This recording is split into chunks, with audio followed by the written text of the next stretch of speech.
လောကကြီးမှာဖြည့်ရှင်းရခဲ့တဲ့နှလုံးထီတူးဒီနံပါတ်တီနဲ့နှစ်ပန်းလုံးနေရသူတွေအတွက်မျောလင်းချက်ဆိုတာ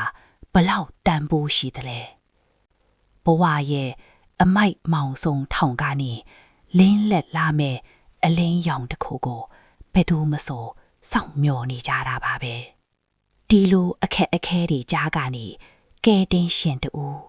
လျှို့ဝှက်စမ်းကြဲတဲ့ညံအလင်းတရက်အကြောင်းကောလာဟလာတွေဟာရေစည်းသလိုပြန့်နှံ့လာပါတော့တယ်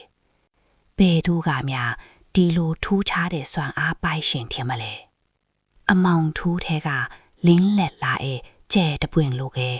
ဆရာကောင်းဆက်သူဆိုရဲ့နာမည်ဟာလူအများရဲ့ပါဆက်ဖျားမှာတဖွဖွာရေရွတ်စရာဖြစ်လာခဲ့ပါတယ်မမြင်နိုင်တဲ့လောကရဲ့လူဝတ်ချက်တွေကိုသူကမြင်နိုင်ခဲ့တယ်ပထမဆုံးအနေနဲ့မရေရာတဲ့အခြေအနေတွေကြားက68ဆိုရဲ့ကင်းကနန်တစ်ခုကိုသူပေးခဲ့ပါတယ်ဒီကင်းကနန်ဟာရိုးရိုးလေးပဲလားဒါမှမဟုတ်လျှို့ဝှက်တဲ့အတိပဲတွေပါနေသလားဆိုပြီးလူတွေစဉ်းစားခဲ့ကြလာပေါ့မျောလင်းချက်ဆိုတာအမောင်ထဲကအလင်းရောင်လိုပါပဲဒီကင်းကနန်အပေါ်လူအချို့ကတန်တရားဝင်နေချင်ပါပဲတချို့ကတော့နည်းနည်းတဲ့ယုံကြည်မှုတစ်ခုနဲ့စိတ်အားထက်သန်စွာစောင့်စားခဲ့ကြပါလေ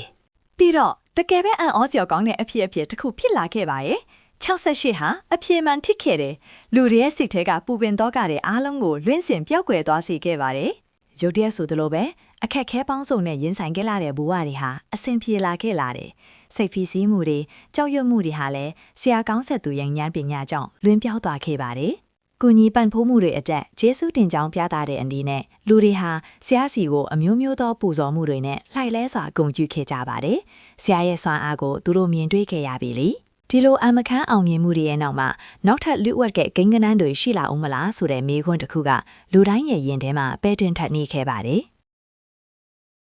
မမြင်နိုင်တဲ့နက္ခတ္တရာတွေရဲ့လှူရှားမှုတဘာဝတရားရဲ့တိတ်ဆိတ်တဲ့အတန်တွေဆရာကောင်းဆက်သူဟာဒီလူ့ဝက်စမ်းကြဲတဲ့ဉာဏ်ပညာတွေကိုဘယ်ကရခဲ့တယ်လဲအချိန်တွေကုန်လွန်ပြီးနောက်ညနေအင်္ဂါနေ့ဟာအရင်လိုပဲအခက်အခဲတွေနဲ့ရင်ဆိုင်နေရသူတွေအတွက်မျောလင့်ချက်အသစ်ကိုတည်ဆောင်လာပြန်ပါတယ်ဒီတစ်ခါမှာတော့ဆရာကောင်းဆက်သူဟာအင်္ဂါနေ့အတွက်ထူးခြားတဲ့ကိန်းဂဏန်းတစ်ခုကိုမြင်တွေ့ခဲ့ပြန်ပါပြီအဲ့ဒီကိန်းဂဏန်းပါတော့31ပါဒီကိန်းဂဏန်းဟာအင်္ဂါနေ့အတွက်အထူးကတော့ချက်အတားအဆီးတွေကိုဖြိုဖျက်ပေးမဲ့အားကောင်းဆုံးမဟာကိန်းဂဏန်းဖြစ်တယ်လို့ဆိုပါတယ်ဒါတင်လုံခြုံမှုအတွက်အထောက်အကူပြုမဲ့ကိန်းဂဏန်းတွေအနေနဲ့83 89 21 30တို့ကိုလည်းဆရာကထည့်သွင်းပေးခဲ့ပြန်ပါတယ်ကစားမယ်ဆိုရင်တော့ဒီကိန်းဂဏန်းတွေကိုလိမ္မာပါးနဲ့စွာအထုံဖြူပြီးမိမိရဲ့ကံကြမ္မာကိုကိုယ်တိုင်ဖန်တီးနိုင်ဖို့အခွင့်အလမ်းတွေကိုဆရာကဖန်တီးပေးလိုက်တာပဲဖြစ်ပါတယ်ဒီကိန်းဂဏန်းတွေဟာလူတိုင်းရဲ့ဘဝအခက်အခဲတွေကိုအမှန်တကယ်ကျော်လွှားနိုင်ဖို့ရှုဝက်တဲ့လမ်းပြအလင်းရောင်တစ်ခုဖြစ်လာမှာပါအရင်ကလိုပဲဆရာကောင်းဆက်သူရဲ့ဉာဏ်ပညာဟာကျွန်တော်တို့ရဲ့ဘဝကိုအလင်းရောင်တွေဖြန့်ပြပြီးတော့မျှော်လင့်ချက်တွေပြန်လဲရှင်သန်လာစေပါပြီဒါဆိုရင်တော့အင်္ဂါနေ့အတွက်ဆရာကောင်းဆက်သူရဲ့လျှို့ဝှက်စမ်းကြတဲ့လက်ဆောင်ကိန်းဂဏန်းတွေနဲ့အတူတင်းရဲ့အခက်အခဲတွေကိုကြော်လွှားနိုင်ဖို့အသင့်ဖြစ်နေပြီမဟုတ်ပါလားကံကောင်းခြင်းတွေထည့်ဆောင်လာပါစေ